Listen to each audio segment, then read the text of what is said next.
자, 여러분들 그 2022년도 3월 기출문제를 한번 풀어보도록 하죠. 자, 1번에 보면 다음은 이 IFRS 특징인데 빈칸에 알맞은 말로 가장 옳은 것은,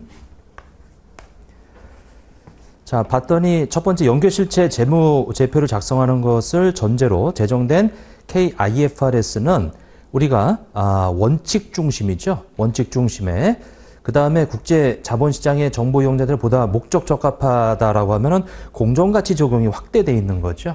그래서 1번이 답이다. 자, 그 다음에 두 번째, 개념체계 가장 올바르지 않은 거. 자, 목적과 위상에 대해서 특정 거래나 다른 사건에 적용할 회계 기준이 없거나 회계 기준에서 어떤 선택이 허용되는 경우에 작성자가 일관된 회계 정책을 개발하는 데 도움을 주고요. 모든 이해관계자한테 이제 이해하고 해석하는 데 도움을 주고, 그리고 한국회계기준위원회에 우리 재개정할 때 도움을 주죠. 자, 개념체계는 IFRS 상충될 경우는 개념체계가 우선하지 않아요. 그래서 4번이 답이다. 자, 그 다음에 3번에 보면은 이 올바르지 않은 것은, 자, 그 경영진이 경영활동의 중단 이후에 다른 현실적 대안이 없는 경우 재무제표는 계속기업 기준하에서 작성되면 안 되죠. 자, 원칙적으로 우리 모든 금액에 대해서는 비교식으로 작성하고요. 주석에 적용하는 중요성의 기준은 항상 일치해야 된다. 재무제표와 주석에 대해서는 중요성이 상이할 수 있어요. 재무제표에는 중요하지 않아서 통합 표시하고 주석에는 중요해서 구분 표시할 수 있다. 3번이 틀렸네요. 이렇게. 자, 4번에 상계가 원칙은 상계하지 마라. 다만 이제 충당금이나 이런 것은 상계 표시에 해당되지 않고요. 그다음 4번에 보면 포괄 손익계산서에 관한 가장 올바르지 않은 것은, 자, 일정 기간 동안 소유주의 투자나 소유주에 대한 분배 거래를 제외한, 즉 주주와의 거래를 제외한 기타에서 발생하는 순자의 변동분을 표시하는 동태적 보고서가 바로 포괄 손익계산서고, 포괄 손익계산서는 단일의 포괄 손익을 작성하거나 아니면 단기 손익 표시하는 이 손익계산서하고 포괄 손익계산서를 포함하는 두 개의 보고 작성할 수도 있고, 비용 표시 방법은 기능별 또는 성격별 중 선택이다라고 해서 3번이 답이 되겠더라. 자, 4번에 보면 법인세 효과는 순액으로 표시할 수도 있고 세전금액으로 표시하고 단일 금액으로 별도 합산해서 표시할 수도 있고요. 자, 5번에 보면은 이제 보고기한 후 사건에 관한 회계처리 가장 올바르지 않은 것은, 자, 봤더니 발행 승인일이 3월 10일이에요.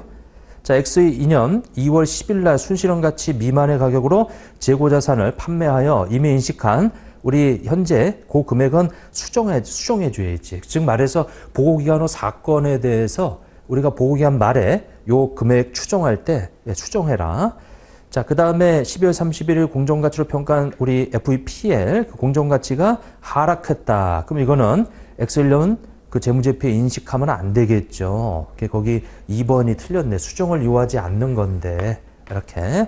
자, 3번 소송의 결과 확정되어 이미 인식한 손실금액과의 차이를 우리 추정할 때, 금액을 측정할 때 그거는 수정해 줘야 되고, 이미 진행 중인 거니까 12월 말에 현재 존재하는 거니까 4번도 마찬가지고 취득한 취득원가가 그 이후에 조정이 됐으니까 수정해 줘야죠. 자, 그 다음에 이제 6번. 자, 재고자산에 관한 설명인데 가장 올바르지 않은 것은 정상적인 영업과정에서 판매를 위해서 보유 중이나 생산 중에 있는 것이 재고자산의 정의고, 구입 후 상품의 하자로 인해서 우리 할인받는 경우는 이제 그거는 차감시켜 주고요. 재료 노무원가 중에서 비정상적으로 낭비된 부분은 요거는 재고자산 취득원가에 포함되면 안 되겠다. 비정상적이라는 말. 자, 비정상적이라는 말은 그거는 손실이에요. 그러니까 이제 그건 수익에 대응되면 안 되기 때문에 단기 비용 손실 처리하는 거고. 자, 그 다음에 7번을 한번 보게 되면 설의소득법으로 평가하는 경우와 이동평균법으로 평가하는 경우, 이 7월 30일에 현재 고 7월 말에 재고자산 금액은 얼마냐. 자, 일단은 먼저 P4. 자, 이제 7번인데 우리 P4다. 자, 이동평균법이다. 이렇게 두 가지로 좀 나눠가지고 한번 보면은, 자, P4면은 우리가 6월 1일 날 3,000개, 6월 5일 날 2,000개, 그리고 3,500개가 팔려나갔죠. 그 3,500개가 팔려나갔다는 얘기는 6월 5일자 1,500개가 남아있다는 얘기고, 그리고 7월 1일 날 1,000개를 팔았으면 1,500개 중에 1,000개 팔려나가서 500개가 남아있다는 얘기죠. 2,000원짜리. 자, 500개 2,000원짜리. 그 다음에 거기 7월 1일자 1,000개. 7월 1일자. 자, 3,000개, 5,000개, 3,500개. 그 다음에 그 7월 1일자에 이 1,000개를 또 해서 2,000개 팔았으면 500개가 남아있으니까 그 500개가 지금 1,800원짜리가 남아있네요. 자, 일단은 이거 500개가 선의전주법이면은 6월 1일부터 사가져온 것 중에서 팔은 게 3,500개, 2,000개, 5,500개를 팔았으니까 6월 1일부터 5,500개를 제거시키면 6월 1일자 3,000개하고 그 다음에 이 6월 5일자 2,000개하고 그 다음에 7월 1일자 500개니까 500개가 남아있어요. 거기 7월 1일자 사가져온 1,800원짜리가 그러면 요거는 90만 원이 이렇게 되겠더라. 자, 이동평균법을 봐보세요. 자, 이동평균법은 6월 1일 하고 6월 5일자 그 5,000개란 말이에요. 5,000개. 자, 5,000개인데 그 옆에 750하고 400이면 이게 1,150이에요. 1,150인데 우리 5,000개 중에 3,500개 팔려 나갔으니까 1,500개가 남아 있는 거지. 이렇게. 자, 그러면 요거는 1,150 나누기 5,000 곱하기 요게 지금 2,000 이 얼마냐면은 300원으로 이렇게 이제 계산이 되는데 그 1,500개가 남아 있어요. 그리고 또 1,500개가 남아 있는데 거기 곱하기 2,300이면은 요것은 345만 원이에요. 자, 플러스 또 7월 1일 날 1,000개를 또 사가져 왔지. 이게 1,000개에다가 거기 1,800이면은 이게 180만 원이에요. 자, 곱하기 자, 이 중에 이 얼마냐면은 이 2,000개가 팔려 나가서 500개가 남아 있는 거란 말이에요. 이게. 자, 그러면 345만 원 플러스 180만 원 나누기 이것을 2,500으로 나눠서 곱하기 500이다라고 하면은 이것이 105만 원이 되겠네요.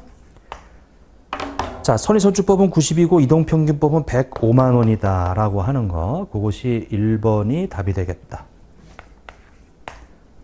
자, 이렇게 돼 있고요. 그 다음에 이제 8번으로 한번 봐보세요. 자, 8번에 보면은 이제 이 포괄손익 매출원가 등 관련 비용은 얼마가 되겠느냐? 자, 기초가 100이고 그리고 단기에 매입한 것이 300이 이렇게 돼 있어요. 그 요것이 이제 판매 가능한 재고지 이렇게. 자, 그런데 재고산 평가 손실이 있고요. 재고산 감모 손실이 있고 그 다음에 X인년 우리 재고산 평가 손실 감모 손실 차감 전에 150이라고 돼 있네요. 150. 그러면 요것이 우리 150이란 얘기예요. 그러면 400에서 저 150을 빼게 되면 이제 순수하게 팔려나간 건 250인데 거기 감모 손실이라고 해서 20만 원이 있고요. 20만 원이 있고 그 다음에 평가 손실이라고 해서 30만 원이 있어요. 이렇게. 자, 그러면 요것이 저가까지 반영한 금액이 요게 100만 원이에요. 이렇게. 그러면 요 400이라고 하는 금액에다가 최종 우리 저가로 계산되는 재고자산이 100이니까 그걸 빼면 나머지가 다 비용 처리가 되죠. 매출원가 등 관련 비용은 얼마가 되겠느냐 이렇게. 자, 그래서 400에서 100을 빼게 되면 이제 300만 원이 이제 되겠죠. 이게 다 비용이에요.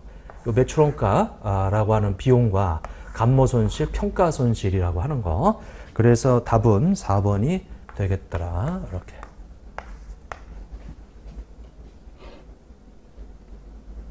자, 9번에 보면 우리 그 X년 초에 건물을 100만 원에 취득을 했어요.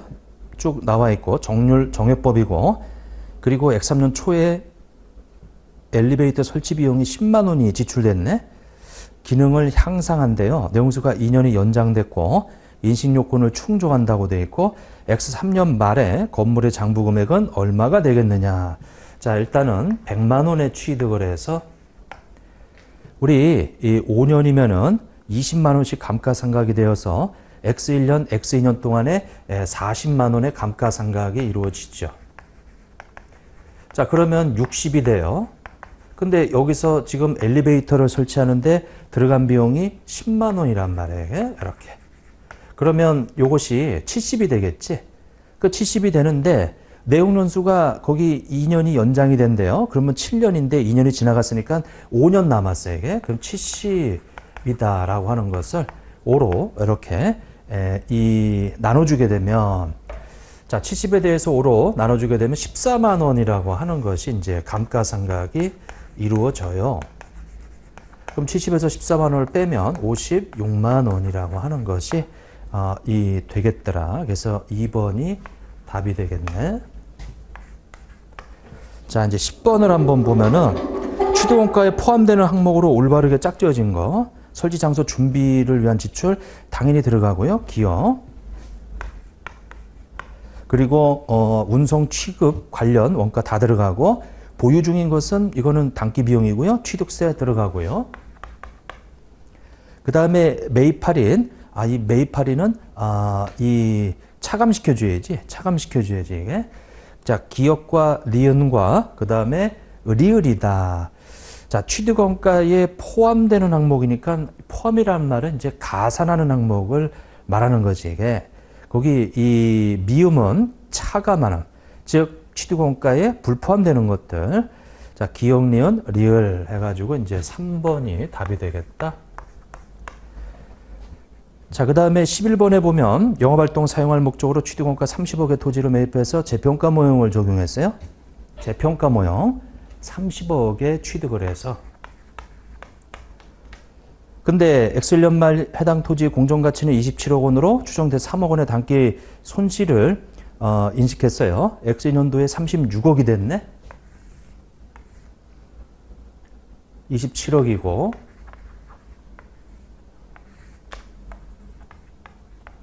(36억이다) 라고 했을 때 X2년 말에 해야 될 것은 재평가 이익과 재평가 잉여금이 되겠죠. 자, 재평가 토지 재평가 이익 3억 원에다가 초과하는 금액 토지 재평가 잉여금 기타 포괄손이 6억 원, 이게 총 합쳐서 이것이 9억이 올라갔죠. 이렇게. 그래서 6억 원과 이렇게 3억 원. 자, 분개를 하면 토지 재평가 이익, 재평가 잉여금 1번이 답이네요.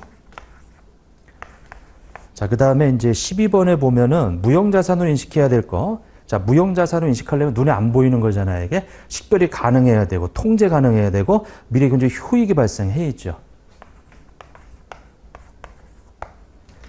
자, 13번에 보면 내부적으로 창출한 무형자산에 관한 설명을 가장 올바르지 않은 거. 창출하기 위한 내부 프로젝트 연구단계, 개발단계 구별할 수 없으면 우리가 연구단계로 본다. 거기 개발단계로 본다. 1번이 틀렸네요. 자, 이번에 이 존재한으로 제시할 수 없기 때문에 연구 단계는 다 비용 처리하고, 3번에 내부 창출된 영업권은 자산을 인식 안 하고요. 그 다음에 4번에 여러 가지 대체하는 연구 활동에 해당이 되죠. 1번이 답이다. 자, 14번. 자, 투자부동산으로 분류되는 것으로 가장 옳은 것은 자가사용 부동산, 유형자산이고, 정상적 영업과정에서 이거는 판매, 이건 재고자산이고요. 금융리스로 제공한 부동산은 인식을 안 하지. 이건 이제 금융리스 채권이에요. 장래 사용 목적 결정하지 않은 것이 투자부동산이죠. 이렇게. 자, 15번에 보면 금융자산 분류에 대한 거, 일반적으로 지분상품은 FVPL이죠. 단기 매매 항목이 아닌 지분상품은 최초 인식 시 FVOCI로 지정할 수 있다. 원리금 수취 목적. 자, 원리금 수취 목적. 자, 이거 매도 목적이 없으니까 이제 AC로 분류되고요. 파생상품은 우리 FVPL로 분류되는 거지. 4번의 답이다. 이렇게. 자, 16번에 보면 이제 금융자산을 취득하였다라고 해서 이제 쭉 나와 있는데, 자, 우리 금융자산의 분류별 측정 금액은 어떻게 되겠느냐? 자, 첫 번째, 우리 단기 매매 목적 FVPL이에요. 자, FVPL, FVOCI, AC다. 자, FVPL은 거기 취득 가격이라고 해서, 자, 그 최초 인식 시점에 150만 원이 이제 되겠고, 자, 거기 거래 원가라고 하는 것은 단기 비용 처리하는 거예요. 그거는 취득원가에 들어가면 안 되고. 자, 그 다음에 채무증권 액면가에 100만 원이고 시장이자 액면이자 똑같으면 100만 원이 되겠죠. 근데 계약상 현금은 수치 목적이야, 이게. 그러면 요 100만 원이 되겠다. 거래 원가 없고요. 그 다음에 지분증권이라고 되어 있는데 FBOCI로 지정하겠대요. 그러면 취득가격 100만 원에다가 거래원가 10만 원을 가산한 110만 원이 되겠다. 150, 110, 100, 150, 110, 100은 3번이 답이네요. 자, 17번에 보면 다음 중 금융자산의 손상에 대한 거. 자, FVOCI로 분류되는 채무상품의 손상차손은 손실충당금을 설정하지 않지. 손실충당을 설정하여 금융상품의 장부에 차감하여 표시하지 않는다. 왜? FVOCI는 공정가치로 표시하는 거예요. 공정가치에서 차감 표시하면 훼손된단 말이에요. 훼손되지 않기 위해서 OCI로 집어넣어 버렸지. 자, 이번에 A씨에서 손상차손 단기비용 처리하고 손실충당금. 얘가 A씨는 손실충당금을 쓰지요. 자, 3번에 신용이 손상되지 않은 경우 금융상품의 신용위험이 유조로 증가하지 않았다면 12개월 기대시효 손실을 쓰죠. A씨와 FBOCI 분류되는 채무상품에 대해서는 손상차손을 인식할 수 있다. 자, 그래서 17번의 답은 1번이 틀렸고요. 18번에 자, 무엇은 사채 소유자가 일정한 조건 하에 전환권을 행사할 수 있는 사채로서 전환권 행사할 수 있는 사채? 전환사채. 자, 권리를 행사하면 보통주로 전환되는 사채를 말하고요. 반면에 무엇은 유가증권 소유자가 사전에 약정된 가격으로 보통주의 발행을 청구할 수 있는 권리.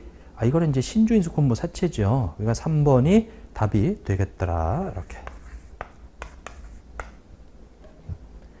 자, 19번에 보면 보유자가 확정된 사채 금액을 면제받으면서 확정 수량으로 발행자의 보통주로 전환할 수 있는 전환사채는 이건 뭐예요?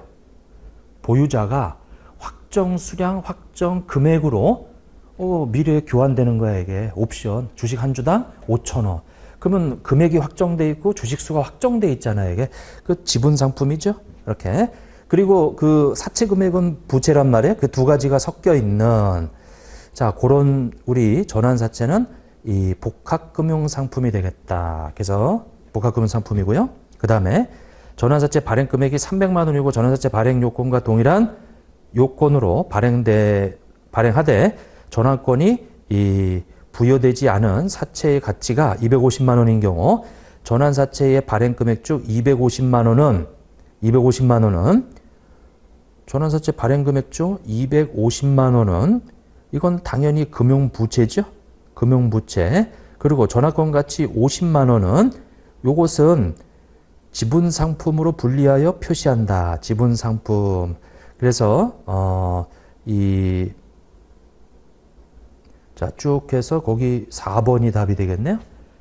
자, 일단은 픽스되어 있는 금액과 픽스되어 있는 수량 요걸로 전환할 수 있는 우리 전환사채는 복합금융상품이고 그 중에 전환권이 부여되지 않은 사채의 가치 250은 금융부채고 그리고 그 250만 원은 금융부채고 나머지 우리 50만 원은 그거는 지분상품이다라고 하는 거죠. 그래서 4번이 답이 되겠네요. 자, 그 다음에 20번 충당부채로 인식될 수 있는 사채로 가장 올바르지 않은 거.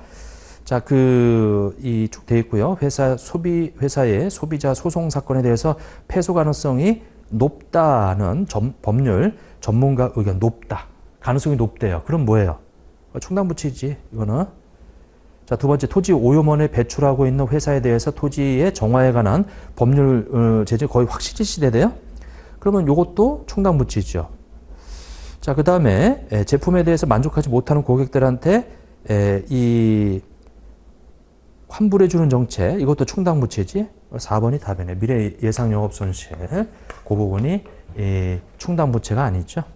자, 여기까지 하고 조금 쉬었다가 그 뒤에 거 풀도록 하죠. 쉬었다 하겠습니다.